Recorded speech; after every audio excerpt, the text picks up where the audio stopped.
Welcome to nucleosome academy. आपके अपने channel पर मैं विपिन कुमार चौरसिया आप सभी लोगों का स्वागत करता हूं। आज का हमारा टॉपिक है प्लेटीहेल्मिन्थेस। ठीक है, हमने आपको इसके पहले जो है प्रीवियस लेक्चर में हमने क्या पढ़ा दिया था, आपको जो है सिलेंट्रेट्स के बारे में पढ़ा दिया था, जो कि डिप्लोब्लास्टिक एनिमल था। अब हम आपको पढ़ाएंगे प्लेटीहेल्मिन्थेस। यहाँ से स्टार्टिंग होता है थर्ड जर्म लेयर, यानी कि ट्रिप्लोब्लास्टिक लेयर का स्टार्ट यहीं से होता है प्लेटीहेल्मिन्थेस से। अब देखिए कह रहा है कि दीज आर बाईलैटरल सिमेट्री। ठीक है, इसीलिए मैंने आपको सिमेट्री, सीलोम, जर्म लेयर सब कुछ पहले ही बता दिया था। तो प्लेटीहेल्मिन्थेस से आपका बाईलैटरल सिमेट्री स्टार्ट होता है, ट्रिप्लोब्लास्टिक होते हैं, यानी कि आपका एक्टोडर्म, मेसोडर्म, एंडोडर्म तीनों पाया जाता है। और ये क्या होते हैं आपके जो होते हैं ये नॉन सीलोमेट। ठीक है, यहाँ पर जो है आपका ए सीलोमेट, ये क्या है, ए सीलोमेट होते हैं, यानी कि इनमें जो होता है मीजोडर्म तो होता है, ये देखिए मीजोडर्म तो होता है, लेकिन मीजोडर्म में बाबू कैविटी नहीं पाई जाती। ठीक, ट्रिप्लोब्लास्टिक होते हुए भी इनमें कैविटी नहीं पाई जाती, इसलिए ए सीलोमेट एनिमल कहलाते हैं। ऑर्गन लेवल आपका ऑर्गेनाइजेशन होता है। ठीक, अब ये डार्जलो वेंट्रली फ्लैटेंड होते हैं। भगवान ने क्या किया, ये स्टार्टिंग में ऐसे बने, देखिए स्टार्टिंग में ऐसे बने थे, तो बोले भगवान हमको अंदर रहना है। किसके अंदर रहना, ह्यूमन के अंदर रहना है, और हमारे पास कोई ऑर्गन तो आपने सांस लेने के लिए दिया नहीं, तो क्या करें बताइए। तो बोले भगवान आपको हम चपटा बना देते हैं, ऊपर से नीचे की तरफ इनको प्रेस कर दिया, तो ये कैसे बन गए, ये चपटे बन गए। ठीक है, अब चपटे होने से क्या फ़ायदा होगा कि हर जगह से ऑक्सीजन इनकी बॉडी में एंट्री कर सकता है, सर्कुलेशन बड़े आसानी से हो सकता है, इसीलिए इनको डार्जलो वेंट्रली फ्लैटेंड बॉडी, ठीक है, यानी कि फ्लैट वर्म, यानी कि चपटे कृमि बोला जाता है। अब इसमें इंपॉर्टेंट कैरेक्टर की अगर हम बात करें तो इंपॉर्टेंट कैरेक्टर में कह रहा है these are the mostly endoparasite. Endoparasite का मतलब ये अंदर पाए जाते हैं। ठीक है, बॉडी के अंदर पाए जाते हैं पैरासिटिक फॉर्म में, found in the animal including human being, human being को लेते हुए पाए जाते हैं। हुक्स एंड सकर्स पाया जाता है, जो आपके पैरासाइट फॉर्म में होते हैं। ज़रूरी नहीं है कि इसमें आने वाले सारे पैरासाइट ही होते हैं, लेकिन जो पैरासाइट होगा उनके पास हुक्स और सकर होगा। अरे भाई, आप एक गुंडे और बदमाश हो तो आपको कट्टा और बंदूक चाहिए ना, तो कट्टा और बंदूक के बिना काम कैसे चलेगा। अब भाई वो आदमी क्या करेगा जो साधारण है, उसको कट्टा बंदूक तो ज़रूरत चाहिए नहीं। यहाँ पे हुक्स और सकर पैरासिटिक फॉर्म में चाहिए, यानी कि हुक और सकर से ही चूसेगा ये। ठीक है, पकड़े रहेगा और सकर से वो चूसने का काम करेगा। सम ऑफ देम एब्जॉर्ब न्यूट्रिएंट, कुछ इसमें से न्यूट्रिएंट को एब्जॉर्ब करते हैं होस्ट की बॉडी से थ्रू बॉडी सरफेस। ठीक है, बॉडी सरफेस से एब्जॉर्ब करते हैं।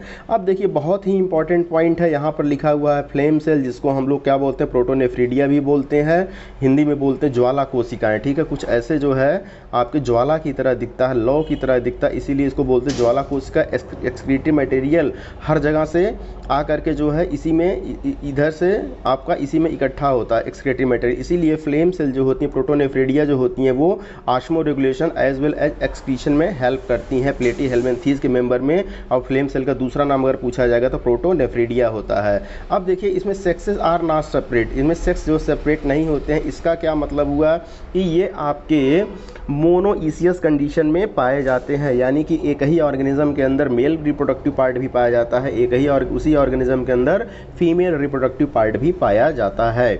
अब देखिए फर्टिलाइजेशन तो इंटरनल होता है, ठीक, यानी कि स्पर्म और ओवम का मीटिंग जो होता है वो बॉडी के अंदर होता है। Development through many larva stage, ये मोस्ट इंपॉर्टेंट है, इसमें बहुत सारे लार्वा पाए जाते हैं, एक ही लार्वा नहीं पाया जाता। अब देखिए मोड ऑफ लाइफ के अकॉर्डिंग ये कहाँ पर रह रहे हैं, कैसे रह रहे हैं, इसके पहले हमने आपको जो है सिलिंट्रेट्स के बारे में जो बताया था या निडेरिया के बारे में बताया था, वहाँ पर मोड ऑफ पॉलिप और मेडूसा फॉर्म था, और यहाँ पर मोड ऑफ लाइफ के फॉर्म में कि ये पैरासाइट है कि नॉन पैरासाइट है, इसके बिहाफ पर तीन पार्ट में डिवाइड किया गया।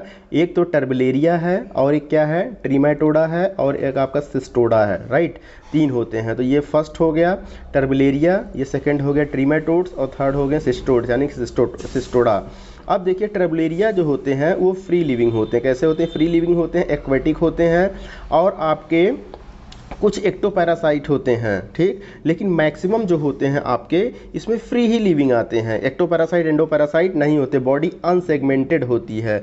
अब जरा ट्रिमेटोडा में आइए। Ecto or endoparasite on vertebrates के ऊपर हो सकते हैं, लेकिन सिस्टोडा सबसे गजब का है कि इसमें जितने भी ऑर्गेनिज्म होते हैं सब के सब एंडोपैरासाइट होते हैं, कोई भी एक्सेप्शन नहीं होता है। अब देखिए, चलिए एग्जांपल देख लेते हैं इसमें कौन आता है, तब आपको ज़्यादा समझ में आएगा। टर्बलेरिया में देखिए, टर्बलेरिया में आपका दुगेसिया, जिसको हम लोग प्लेनेरिया बोलते हैं, क्या बोलते हैं, प्लेनेरिया, ठीक है।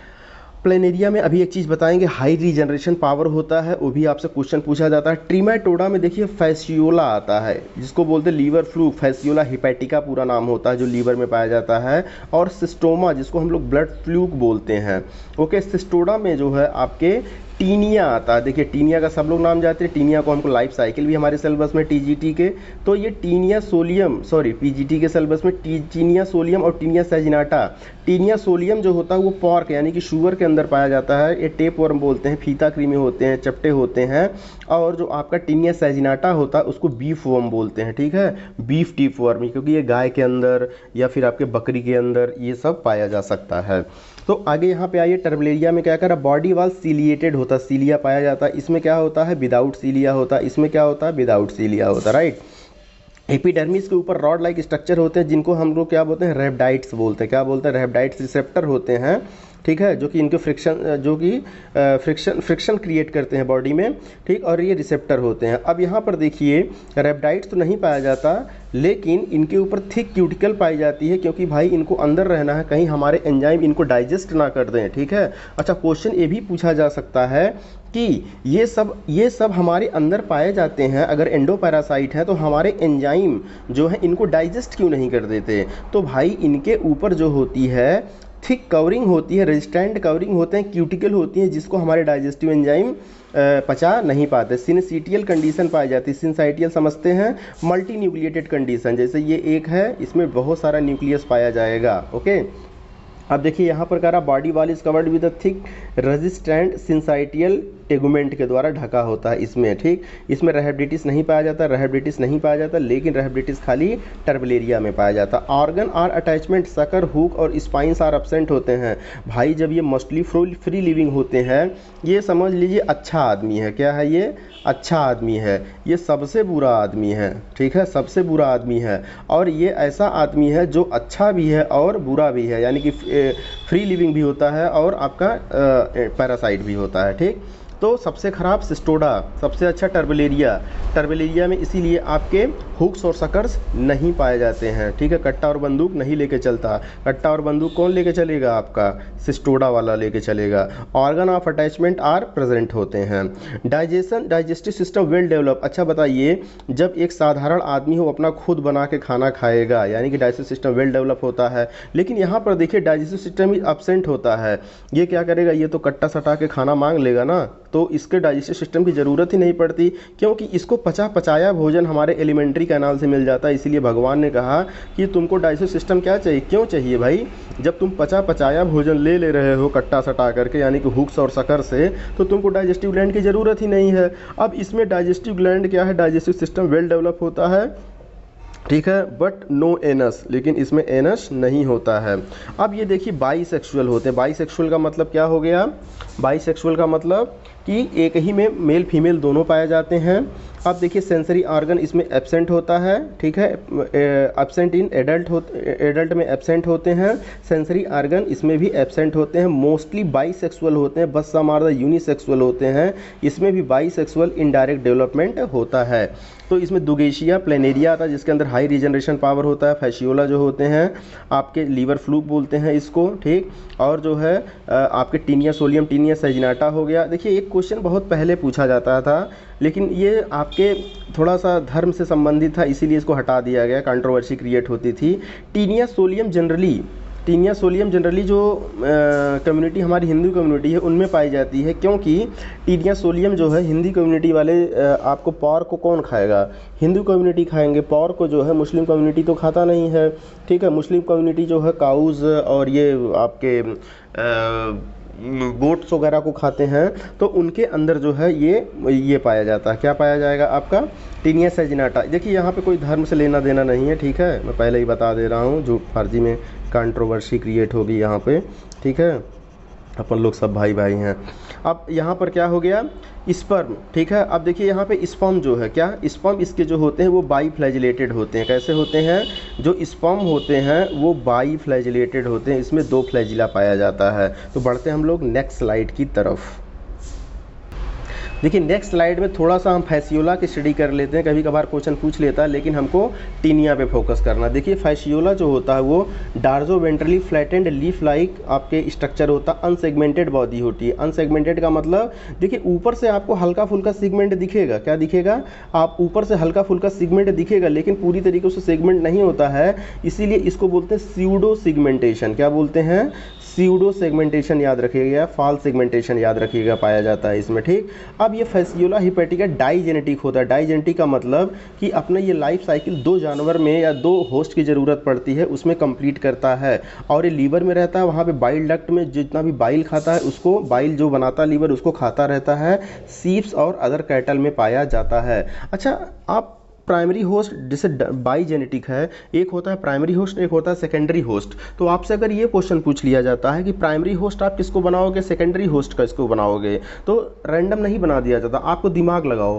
प्राइमरी होस्ट उसको बनाओगे जो आपका ज़्यादा एडवांस होता है, हाईली एडवांस होता है, ठीक है, और सेकेंडरी होस्ट उसको बनाओगे जो आपके लेस एडवांस होगा, राइट। प्राइमरी होस्ट कौन होता है? ज़्यादा एडवांस वाले होते हैं, सेकेंडरी होस्ट कम एडवांस वाले होते हैं। जैसे मान लीजिए आपको फैसियोला ही दे दिया, हम कह रहे हैं कि फैसियोला जो होता है ह्यूमन में पाया जाता है और आपके कैटल में पाया जाता है। तो अब बताइए ज़्यादा एडवांस कौन है? ह्यूमन ज़्यादा एडवांस है, इसका मतलब ये प्राइमरी होस्ट हुआ, और कैटल लेस एडवांस है थोड़ा सा, इसका मतलब ये सेकेंडरी होस्ट इसका हो गया, राइट। अब देखिए यहाँ पर माउथ पाया जाता है, ओरल सखर पाया जाता है, सिफेलिक लोब पाया जाता है, जेनाइटल आर्टीरियम पाया जाता है, कॉमन जेनाइटल पोर पाए जाते हैं, एसिटाबुलम पाया जाता है, ठीक है। पोस्टीरियर सकर होते हैं, वेंटर सकल होते हैं, एक्सटीरियर ये पोर्ट होते हैं। और ये देखिए आपका क्या हो गया, ये आपके जो होते हैं ये आपका फ्लेम सेल है, इसके अंदर पाया गया, इसको हम लोग बल्ब की तरह फूला हुआ बल्ब सेल से भी बोलते हैं।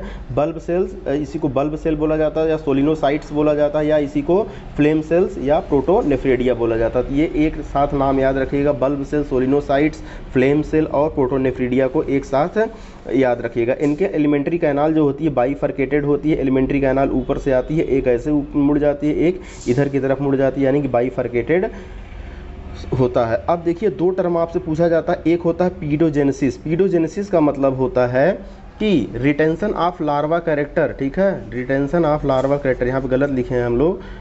पीडोजेनेसिस का मतलब होता है एडल्ट में, ठीक है, अभी ये भी क्वेश्चन पूछा जाता है, एडल्ट में लार्वा कैरेक्टर का रह जाना। क्या हमने बोला?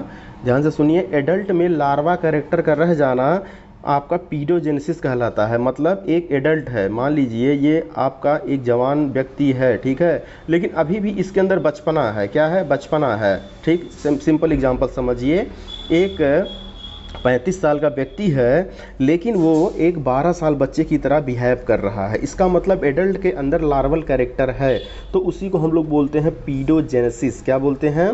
पीडोजेनेसिस, सॉरी नियोटिनी बोलते हैं। क्या बोलते हैं उसको? नियोटिनी बोलते हैं, ठीक। एडल्ट के अंदर, ठीक है, एडल्ट के अंदर लार्वा का कैरेक्टर यानी कि छोटे बच्चे का कैरेक्टर होना आपका नियोटिनी कहलाता है। क्या कहलाता है? नियोटिनी कहलाता है। अब देखिए पीडोजेनेसिस क्या होता है। तब ये पीडोजेनेसिस जो होते हैं, ये काट दीजिए, पीडोजेनेसिस जो होते हैं, पीडोजेनेसिस का मतलब होता है अर्ली डेवलपमेंट ऑफ गोनैड्स। क्या? पीडोजेनेसिस का मतलब होता है अर्ली डेवलपमेंट ऑफ गोनैड्स, ठीक है, यानी कि एक लार्वा है, उसके अंदर गोनैड डेवलप हो गए, यानी कि उसके अंदर स्पर्म बनना चालू हो गया, वो एक एडल्ट की तरह बिहेव कर रहा है, तो उसी को हम लोग क्या बोलते हैं? पीडोजेनेसिस बोलते हैं, यानी कि वो लार्वल कंडीशन में ही पापा बनने लायक हो गया है। तो अब देखें नियोटिनी, क्या चीज़? नियोटिनी, एक आपका नियोटिनी हो गया, ठीक है। 2 टर्म यहाँ पर लिखेंगे बाबू, एक आप लिखेंगे नियोटिनी, ठीक है, और लिखेंगे एक पीडोजेनेसिस। क्या लिखेंगे? पीडोजेनेसिस। तो नियोटिनी और पीडोजेनेसिस, नियोटिनी में लिखेंगे कि आपका एडल्ट में लार्वा का कैरेक्टर पाया जाना, ठीक है, एडल्ट में लार्वा का कैरेक्टर पाया जाना आपका नियोटिनी कहलाता है। और लार्वा में एडल्ट का कैरेक्टर पाया जाना, यानी कि एडल्ट का कैरेक्टर मतलब गोनाइड्स हमारे डेवलपमेंट हो गए। एडल्ट में क्या होता है, एडल्ट पापा बनने लायक हो जाता है ना। लार्वा क्या कभी पापा बन सकता है? अरे भाई, जैसे हम कह रहे हैं एक 32 साल का एक आदमी है, उसके अंदर 12 साल बच्चे के लक्षण हैं, तो उसको नियोटिनी बोलोगे। लेकिन 12 साल बच्चे के अंदर अपने पापा के लक्षण आ गए, यानी कि 32 साल वाले का लक्षण आ गया, 12 साल में ही वो पापा बनने लायक हो गया, उसके अंदर डेवलपमेंट गोनाइड्स हो गए, ठीक है, उसके जननांग जो है रिप्रोडक्टिव सिस्टम काम करना चालू कर दिए, तो उसी को हम लोग क्या बोलते हैं, पीडोजेनेसिस बोलते थे। ये दो टर्म आपसे कभी कभार पूछ लिया जाता है, तो ये याद रखिएगा, नियोटिनी और पीडोजेनेसिस। अब देखिए, अब इसका होस्ट जो होता है कॉर्डेट्स होते हैं और मोलस्क होते हैं। तो मोलस्क क्या होते हैं, सेकेंडरी होस्ट होते हैं, कॉर्डेट प्राइमरी होस्ट होते हैं, क्योंकि कॉर्डेट ज़्यादा एडवांस होते हैं, मोलस्क लेस एडवांस होते हैं। लाइफ साइकिल ऑफ फैसियोला इसी में चलता है, और इसमें मेटासर्गेरिया लार्वा पाया जाता है, जो कि डियोडिनम में छेद करते हुए लीवर में चला जाता है। ठीक है, सेकेंडरी होस्ट के अंदर 24 आवर्स में पहुंचा दिया जाता है, वहाँ पर इसके डेथ हो जाती है, तो फिर से ये अपनी लाइफ साइकिल चलाता है। अब देखिए होता क्या, लाइफ साइकिल समझिए थोड़ा सा। ये फैसियोला है, इसमें क्रॉस फर्टिलाइजेशन होगा, फिर इसके बाद सेल्ड एग बनेंगे, एग के ऊपर सेल बनेगा, फिर उसके बाद मिराचीडियम लार्वा बाहर आ जाएगा। मिराचीडियम लार्वा जो होता है स्पोरोसिस्ट लार्वा के थ्रू, ठीक है, स्पोरोसिस्ट में स्पोर पाए जाते हैं, गोलाकार स्पोर होते हैं, ठीक है। और ये मिराचीडियम लार्वा के बारे में पूछेगा तो ये फ्री स्विमिंग होते हैं, सिलिएटेड लार्वा होते हैं, ठीक है। इंटरमीडिएट होस्ट होता है, दोनों होस्ट के बीच में पाया जाता है, इंटरमीडिएट होस्ट होता है, फ्री स्विमिंग होता है, सिलिएटेड होता है, ठीक है। तो मिराचीडियम लार्वा किसके अंदर पहुंच जाता है, सेकेंडरी होस्ट। सेकेंडरी होस्ट कौन है, स्नेल या सी हॉर्स है, ये क्या था, सीप था। प्राइमरी होस्ट, ठीक है, वर्टिब्रेट था।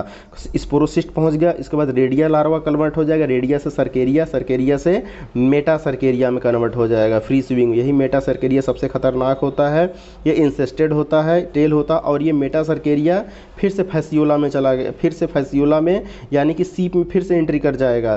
तो क्वेश्चन पूछा जाएगा कौन सा लार्वा प्राइमरी होस्ट में एंट्री करता है, तो मेटा सर्केरिया। कौन सा लार्वा सेकेंडरी होस्ट में एंटर करता है, तो मिराचीडियम लार्वा, ठीक है। और यही जो है सर्केरिया, जो मेटा सर्केरिया बन करके ये बाहर निकल जाता है। बढ़ते हैं अब हम लोग टीनिया सोलियम और टीनिया सैजिनाटा की तरफ, जो हमको थोड़ा सा अच्छे से वो भी पढ़ना है, ओके। अब आइए बाबू टीनिया के बारे में, ठीक है। तो टीनिया जो होते हैं, सबसे पहले इसको आपको फ्लैट वर्म बोला जाता है, ये तो पता है। ये फीता कृमि होते हैं, ये क्या होते हैं आपके, फीता कृमि होते हैं, यानी कि टेप वर्म बोलते हैं, क्योंकि ये चपटे होते हैं, जैसे इंची टेप हमारा होता है उसी तरीके से ये होते हैं। तो कह रहा है कि Taenia is the dorsoventrally flattened होता है, 4 से लगा के 5 सेंटीमीटर तक इनकी बॉडी हो सकती है, रिबन लाइक बॉडी होती है, फीते की तरह होती है। डाइजेनेटिक पैरासाइट होता है, ठीक है, present in the small intestine में प्रेजेंट होता है। स्मॉल इंटेस्टाइन में आप, अच्छा कुछ लोग अगर आप कंफ्यूज होइएगा लार्ज इंटेस्टाइन की स्मॉल इंटेस्टाइन, तो आप सोचिए खाना कहाँ पे इसको मिलेगा, स्मॉल इंटेस्टाइन में, लार्ज इंटेस्टाइन में। तो खाना हमारा स्मॉल इंटेस्टाइन में डाइजेशन होता है, इसीलिए स्मॉल इंटेस्टाइन में पाया जाता है। और वहाँ पर एक डिजीज़ काज करता है जिसका नाम होता है टीनियासिस। क्या नाम होता है, टीनियासिस। अब इसके 3 पार्ट होते हैं, क्या क्या, हेड हो गया, नेक हो गया, और क्या होता है, स्ट्रोबिला हो गया। ये देखिए इसका डायग्राम है फीते की तरह। तो ये ऊपर जो छोटा सा आपको दिख रहा है इसको बोलते हैं हेड, ठीक है। इसके नीचे जस्ट जो है इसको बोलते हैं नेक, ठीक। बाकी जो पार्ट होते हैं ये पूरा, इसको बोलते हैं क्या, स्ट्रोबिला बोलते हैं, राइट। अब अगर इसका हेड जरा सा देखें, तो हेड के ऊपर एक आपके हुक्स और सकर्स प्रोस्टेलम पाया जाता है, रोस्टेलम, ठीक है, रोस्टेलम पाया जाता है। और यहाँ पर सकर्स, ये हुक्स है, देखिए स्पाइन लाइक ये हुक्स है, और हुक्स के ऊपर सेंसरी आर्गन रोस्टेलम लगा होता है। और ये देखिए 4 सकर्स होते हैं, एक सकर इधर है, एक सकर इधर है, एक सकर इधर है, एक सकर पीछे है, तो 4 सकर हो गया। ये ऊपर क्या हुक्स हो गए, ठीक है, हुक्स के 2 रो होते हैं। उसके बाद ये इसके नीचे नेक रीजन और रोस्टेलम जो है सबसे ऊपर आता है। अब देखिए हेड के बारे में देखिए स्कोल जिसको बोलते हैं, हेड जो होता है क्वाड्रेंगुलर होता है, हेड ये क्वाड्रेंगुलर होता है, ये देखिए ऐसे क्वाड्रेंगुलर होता है, ठीक है, शेप में। It is found the end of retractile rostellum, ये देखिए लिखा ना, रोस्टेलम विच बियर्स 32, रोस्टेलम कितना होता है, 32 रोस्टेलम होता है। Curve hood arrange into the 2 circle, मतलब 16 के अरेंज होते हैं, 16। It has the 4 muscular cup like suckers होते हैं, और 1 एट ईच कार्नर। ये देखिए आपने 1 2 3, एक पीछे 4, ओके।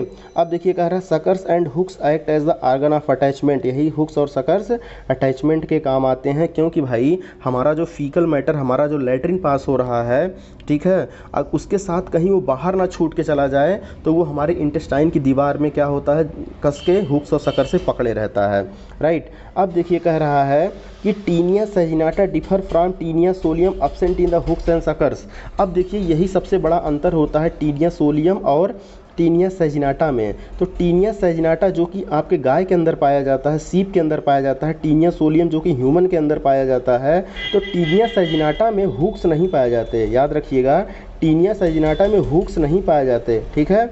सकर तो होते हैं लेकिन हुक्स नहीं होते, लेकिन टीनिया सोलियम में हुक्स और सकर दोनों होते हैं। तो ये दोनों में डिफरेंस को बताता है। आइए नेक रीजन में, नेक शॉर्ट होता है, थिन होता है, अनसेगमेंटेड बॉडी होती है, ठीक है। बडिंग जोन इसमें पाया जाता है जिसको हम लोग प्रोलिफरेशन, जहाँ पे मैच्योर होता है, न्यू सेगमेंट को जन्म देते हैं जिसको बोलते हैं प्रोग्लॉटिड्स, ठीक है। न्यू अच्छा सेगमेंट को क्या बोलते हैं, प्रोग्लॉटिड्स बोलते हैं।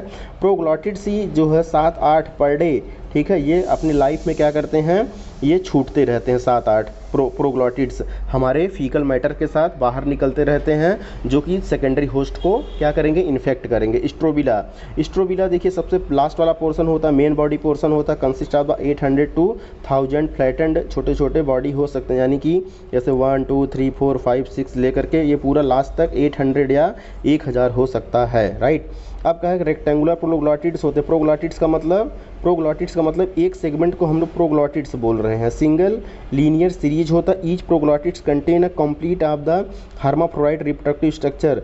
सभी के अंदर अपना अपना रिप्रोडक्टिव सिस्टम पाया जाता है, इसी में फर्टिलाइजेशन होता है। First 200 proglottids are known as the immature proglottids. पहले के जो 200 होते हैं इमेच्योर बोलते हैं, क्योंकि उनमें गोनेड डेवलपमेंट अभी नहीं होता। जैसे जैसे पीछे मेच्योर होते चले जाएंगे इनको जो है आपका मेच्योर प्रोग्लॉटिड्स बोला जाएगा, ओके।